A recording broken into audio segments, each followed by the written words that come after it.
Bonjour, ici Simon Trottier et bienvenue à la table au goût du lac saison 3 présentée par la MRC de Maria-Chapdelaine. Aujourd'hui, on est encore en direct du 3F avec le chef Vincent Becker qui va nous préparer ses ravioles au homard.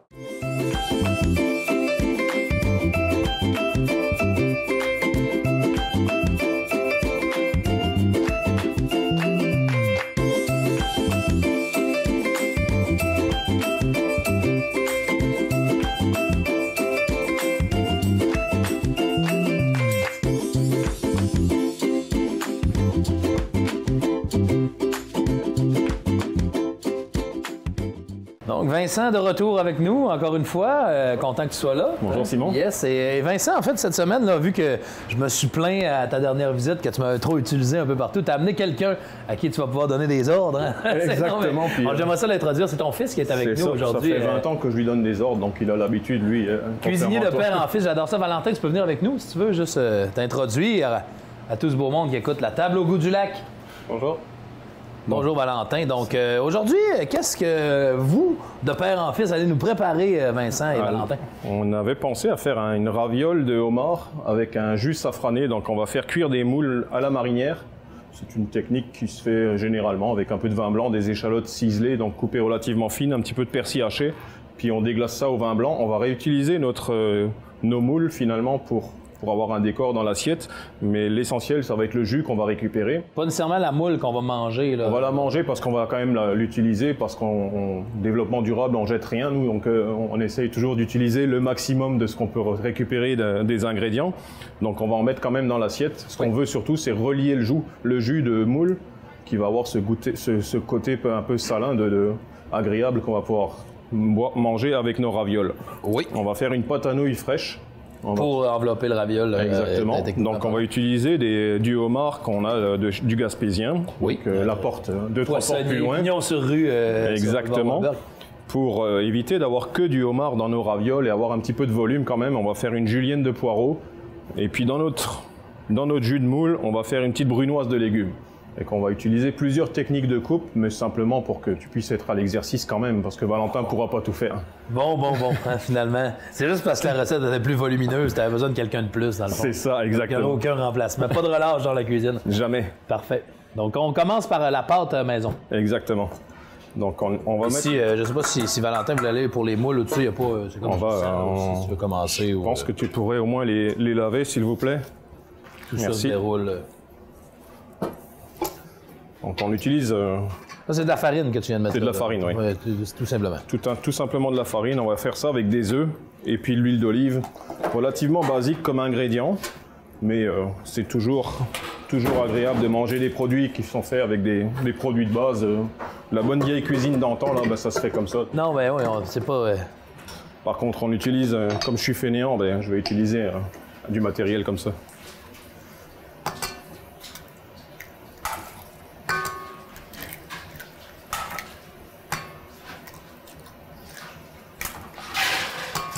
On va y aller progressivement. On dit que généralement, 1 kg de farine équivaut à 10 œufs. Donc, 10 œufs pour 1 kg de farine. C'est ça. Quand on fait des pâtes fraîches, on va y aller vraiment... Environ un demi-kilo de farine là-dedans. C'est ça. Puis on va mettre à peu près un 50 g d'huile, de l'huile d'olive pour le goût. Et là, on verra bien parce que selon les farines, selon le temps qu'il peut faire dehors, la farine peut avoir bu beaucoup plus ou avoir besoin de plus d'hydratation. Donc ça, ma foi, c'est juste l'expérience qui va nous le dire. Mais la farine, une même marque de farine, tout ça, c'est vraiment indépendamment de la saison où ça a été fait ou tout ça peut avoir une influence. C'est ce qui fait que des fois, notre farine n'agit pas de la même façon. Exactement. Puis s'il a plu pendant 3-4 jours, ta farine aura absorbé un petit peu d'humidité quand même. Donc, mais rendu là, on est rendu dans le touché pas mal. Là. Non, mais dans une recette basique, ça ne devrait pas faire cette influence-là. C'est sûr que c'est rare qu'on est avec le robinet dans la maison de la farine. Elle me dit il y a dû pleuvoir quand cette farine a été ensachée. Mais il y a certains pays où ils font... où on peut voir le moment de la récolte selon justement l'hydratation. Donc tu peux acheter des plus spécialisés, dire ça a été récolté avec un taux d'humidité précis. Ça se contrôle d'habitude en usine, là où ils ont des appareils pour faire ça, là, pour avoir justement toujours le même taux. Là, mais c'est jamais vraiment égal, surtout quand on utilise une farine de tout usage. Là.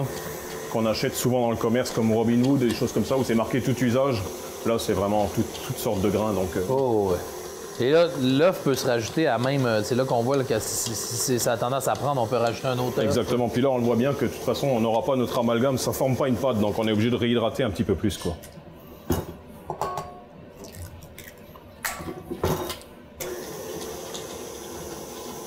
Admettons qu'il nous faille genre un demi-œuf, là, on va rajouter préférablement le jaune parce que le jaune a quand même plus de goût. Et puis on va rajouter ce côté couleur dans la pâte qui va être beaucoup plus agréable.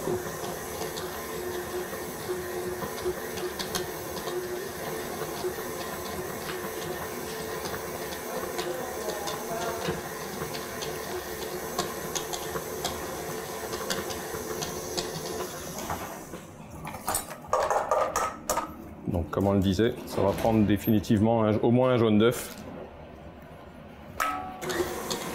Puis là, on va avoir normalement notre texture qu'il faut.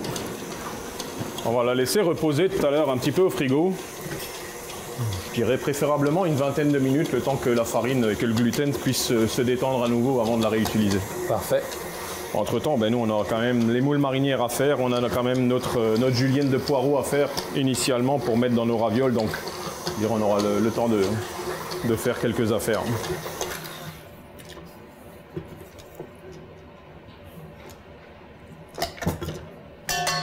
Ça, c'est une recette de pâte de base. Là. Si je voulais me faire une pâte à tarte ou un pâté au saumon, est-ce que je pourrais utiliser cette pâte-là? Pas du tout. Tu viens de faire? OK.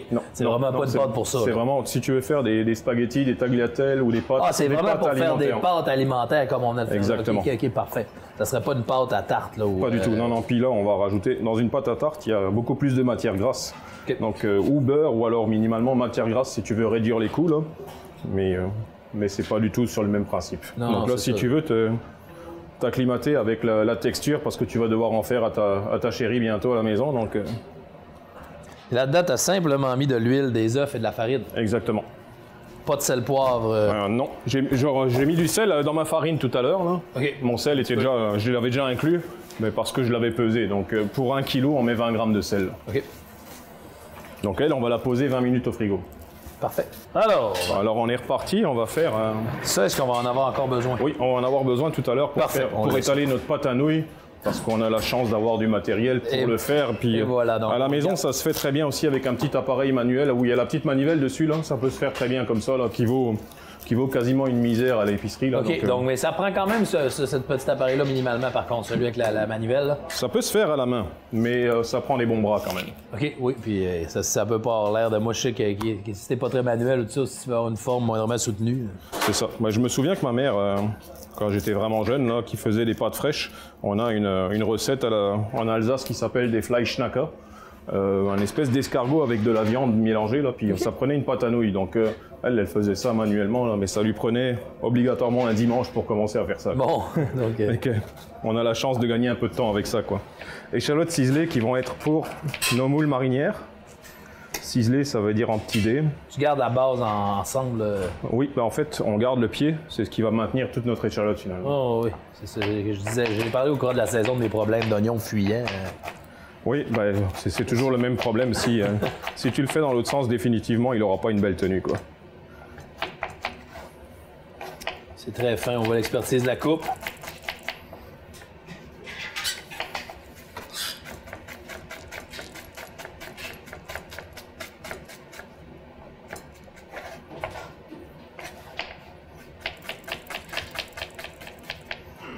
Puis on va se faire également un petit peu de persil haché, qui vont être utilisés tous deux pour les moules marinières que Valentin va nous cuire tout à l'heure.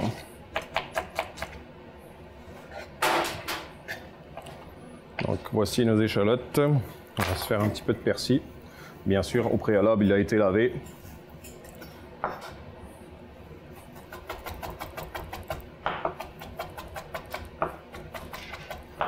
On va le hacher pour avoir le maximum de saveur. On aurait pu le laisser entier parce que définitivement, on va filtrer notre jus. Mais ça rehausse en fait la exactement, saveur, puis se libère un peu mieux après ça. Ça va nous permettre de le garder complètement le jus. Là. On aurait pu tout filtrer et puis juste garder la saveur. Mais là, je trouve que le persil, c'est quand même agréable à voir. Et puis quand on le coupe comme ça, ça développe plus d'arômes. Et on va pas dire non à plus d'arômes. Pourquoi pas?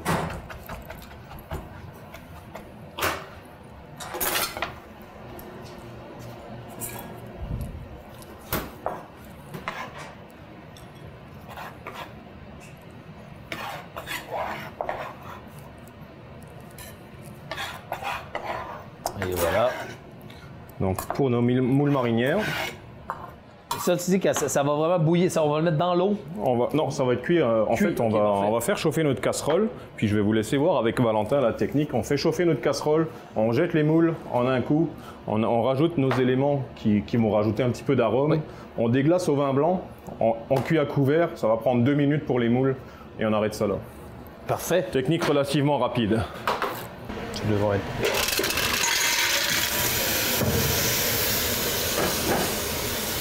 Donc on met les moules au complet, on envoie oignons, persil.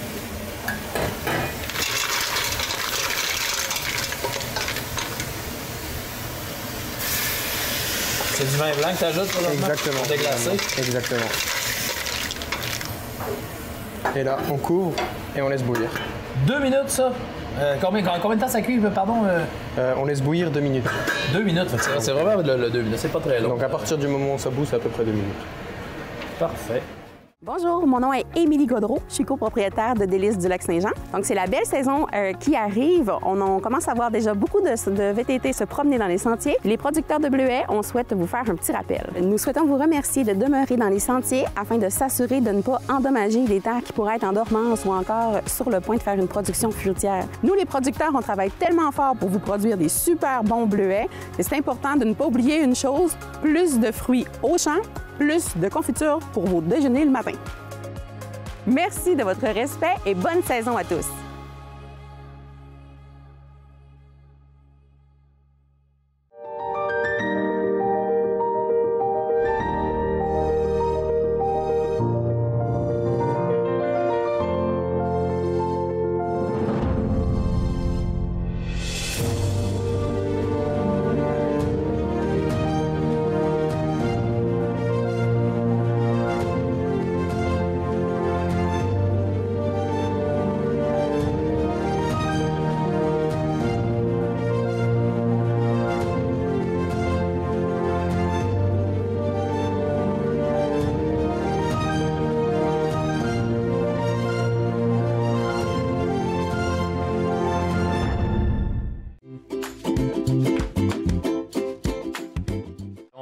On a Vincent. J'ai pris de l'avance. Hein? Qui est commencé dans la coupe en julienne comme s'il n'y avait pas de lendemain. C'est parti. C'est bon. J'aime cette expression-là, c'est bon. C'est très coupé très finement. Est-ce que c'est quand même une bonne technique, là, de venir en coupant en julienne comme ça? Exactement. C'est de l'entraînement aussi. Là, ça a peut-être l'air évident, mais je vais te laisser un petit morceau pour que tu puisses te faire la main si tu as envie. Puis à ce moment-là, tu verras que ça prend quand même un petit peu d'expérience. Un bon couteau définitivement, là, mais tu sais, ça prend un peu de technique, quoi. On va te laisser ce morceau-là. Je vais chercher la boîte à pansement. Et comment je vais... Et là.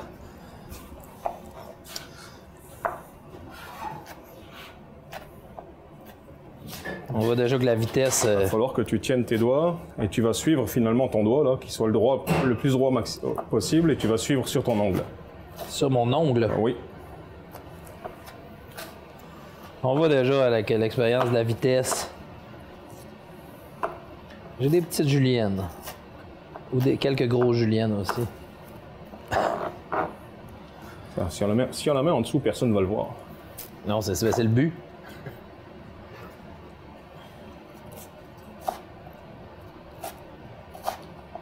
C'est pour ça, je vous rappelle qu'on engage des chefs. Hein.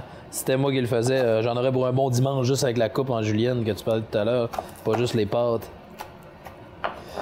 Parfait. Merci beaucoup, Simon. On va laver ça. Il est fin, il est parfait. On va juste le laver, puis après, on va cuire à l'étuvée.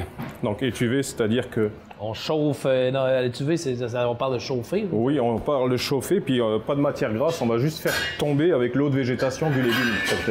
Une fois que l'eau de végétation se sera évaporée, on va légèrement crémer pour rajouter ce côté gras et onctueux. Là.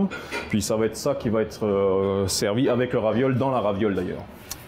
Parfait. Donc on va d'abord les laver, puis après on le mettra à étuver. Là, on va le jus de cuisson va servir à quoi en fait? À servir avec la raviole, parce qu'une raviole juste sans sauce, là, ça va être un peu désagréable. Ça va donner une sauce pour la raviole. Oui, ça va être notre sauce. Parfait. Donc là, on va cuire notre poireau à l'étuvée. Pendant ce temps-là, Valentin va pouvoir en profiter pour décortiquer les moules. qu'on va pouvoir récupérer quand même pour mettre dans notre bouillon. On va faire également une brunoise. Une brunoise, là, ça. Donc une brunoise. Je vais, si vous voulez, je vais vous laisser Valentin pour qu'il puisse vous montrer ce que c'est qu'une brunoise. Je vais lui préparer la première, à peu près la quantité qu'il va nous falloir. Mais je vais le laisser agir. Puis je vais récupérer finalement son travail, à savoir décortiquer les moules. Parce que définitivement, c'est lui la relève. Moi, j'espère prendre ma retraite un jour. Et voilà, donc déjà des plans de retraite pour Vincent, pour se consacrer 100% à la mairie de Girardville. Ah, peut-être. Alors Valentin, on parlait de la brunoise. Là. Oui, Ça consiste à quoi une brunoise? c'est une découpe de base, tout simplement. C'est une technique de coupe à la base. Quand on entend ça, brunoise, OK. Donc ça se fait avec des légumes majoritairement? Exactement, oui, souvent. Il n'y aura pas de brunoise quand on parle de viande ou de... Non, de viande, non, mais on peut en faire aussi avec des fruits. OK. Voilà.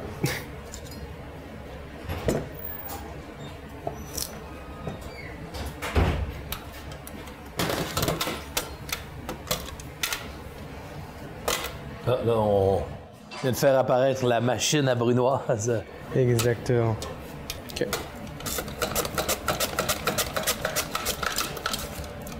Effectivement. Faut faire attention à la main quand on fait ça, si on ne veut pas avoir une... On parlait qu'il n'y avait pas de viande dans la brunoise, ça dépend à quel point on se rend... Quand on a l'habitude, ça vient tout seul. J'en doute pas. Tu veux récupérer juste la peau du coup du... Oui.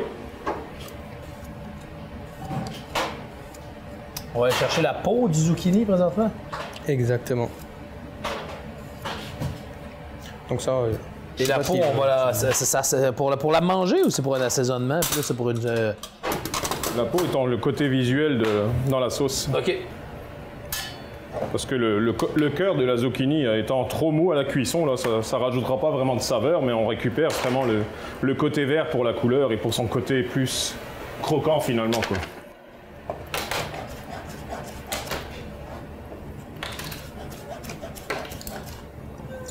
On le coupe de manière... C'est coupé finement là, par la suite. Exactement, c'est des petits dés.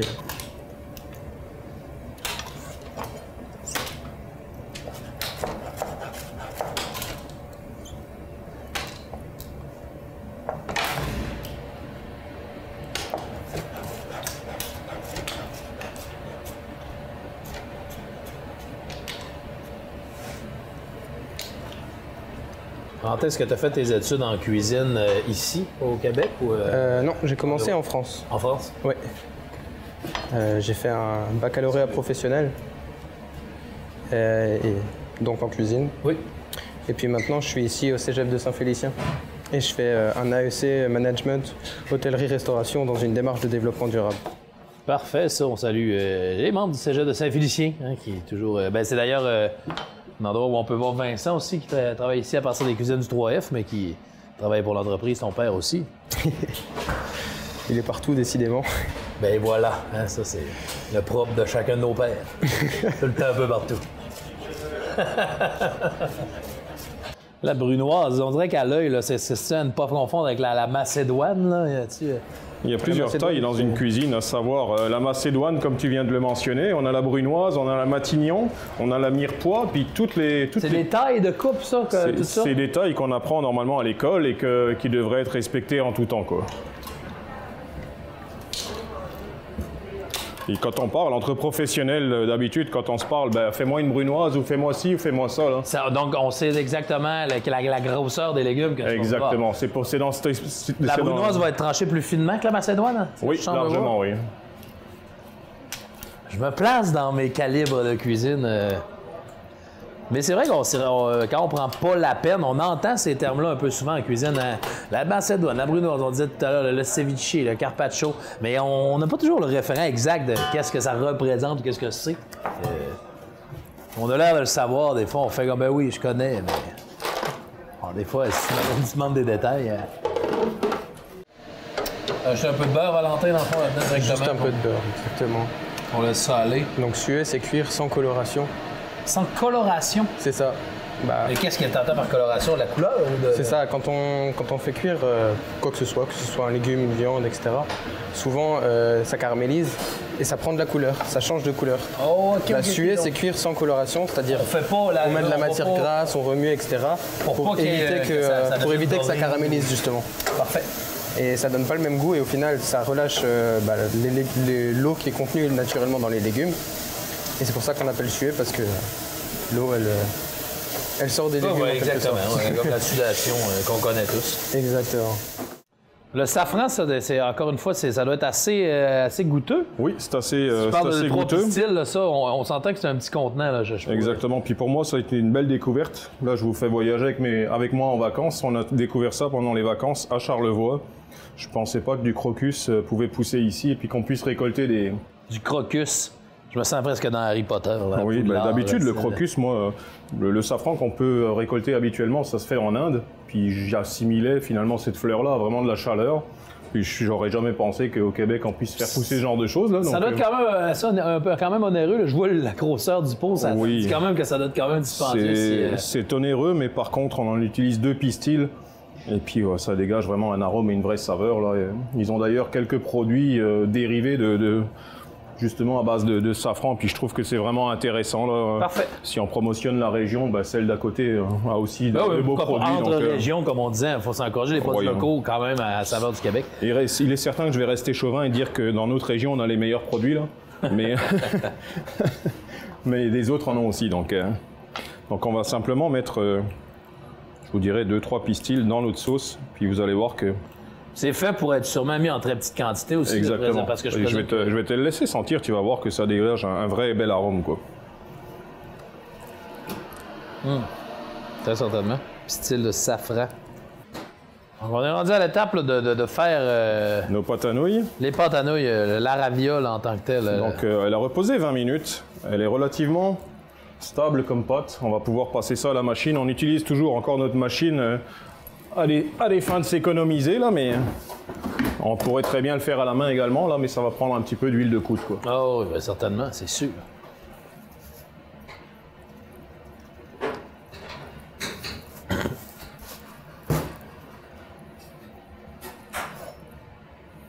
On va la fariner à nouveau. Oui, juste pour éviter que ça colle au rouleau. C'est sûr qu'on va commencer au plus gros.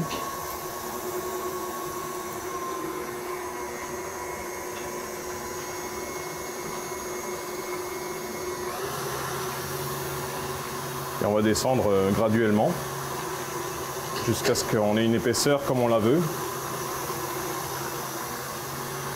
Puis là, je vais te beurrer pas mal, là. Mais... C'est correct, je suis capable d'en prendre. Chaque épisode, il faut qu'on s'envoie de quoi. C'est de la farine, la dernière fois, ça a été la gourgane. Correct. On va finir ça dans un banjello. Rien de moins. Après la pause. Garde du suspense. Je pense à être quand même mince. On voit qu'elle se Ce qu'on va vouloir, c'est que ce soit une pâte relativement fine parce que c'est plus agréable à manger. Parce que la farce, c'est quand même la partie la plus intéressante. Là, donc on va essayer de rester plutôt fin dans nos pâtes. C'est ça, c'est la farce qui doit être en vedette. Exactement. Aussi. Donc on va détailler pour faire nos ravioles.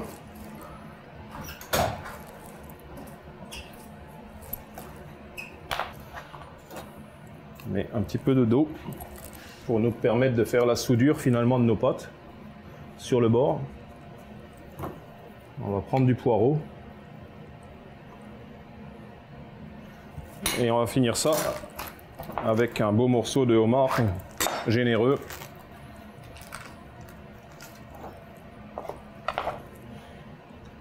Puis notre raviole est finie, prête à être en cuisson. Là, on va les laisser en attente, le temps qu'on fasse toutes nos portions. Une fois que nos portions seront faites, on pourra les cuire en une seule fois. Ben oui, certainement. C'est long la cuisson de raviole comme ça? Une raviole comme ça va prendre environ 2 minutes. 2 minutes? OK, c'est vraiment C'est vraiment une pâte fraîche, donc ça va être relativement rapide. Ça va être envoyé dans la casserole ou ça va être cuit au four? Cuit à l'eau. À l'eau. Comme une pâte alimentaire bien normale. Comme, oui. Puis quand on va les sortir, le jus de notre cuisson de moule tout à l'heure va faire notre sauce. Entre-temps, on a mis notre eau à bouillir. pour cuire nos ravioles. Notre jus safrané a été finalisé par Valentin. Donc on a le côté onctueux qu'on voulait, vraie sauce bien liée. On a réutilisé la sauce de cuisson pour des moules. Exactement, c'est donc le jus de cuisson. Ici avec un bouillon de poulet peut-être? Non, on l'a rallongé avec un petit peu de bouillon de poulet pour couper sur le côté trop salé des moules, mais on l'a lié avec du roux. Avec le roux, parfait. Un roux étant du beurre et de la farine temps pour temps. Oui. Donc là, on a notre eau qui bout, on va cuire nos ravioles. On envoie dans l'eau. Ça prend une bonne quantité d'eau qui soit en ébullition et qui soit salée pour cuire ça. Est-ce que ça pourrait être frit, ça? Ça pourrait être frit, oui. Ça pourrait se faire aussi dans l'huile, dans la casserole aussi? Exactement. Peu importe, ça peut se frire tout à fait. Donc voici nos pâtes cuites qui viennent de sortir de l'eau bouillante. Elles sont prêtes à déguster.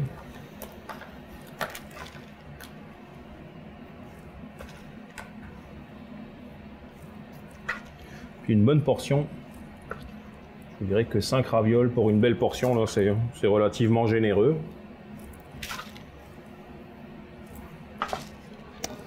Ça a l'air délicieux.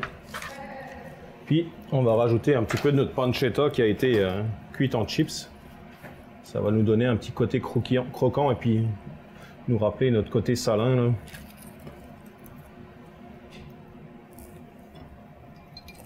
Tiens, voici. Il va nous rester à déguster. Ben, je vais déguster très certainement. À la cuillère. Je peux pas ma fourchette. Non, j'en avais déjà. Fourchette, c'est parfait. Ben non. Je me lance.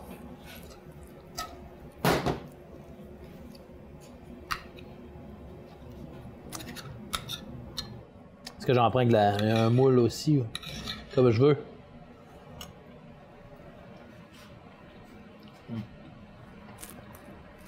C'est délicieux. La sauce, tout est là. On va finir mon raviol au complet. Là. Je suis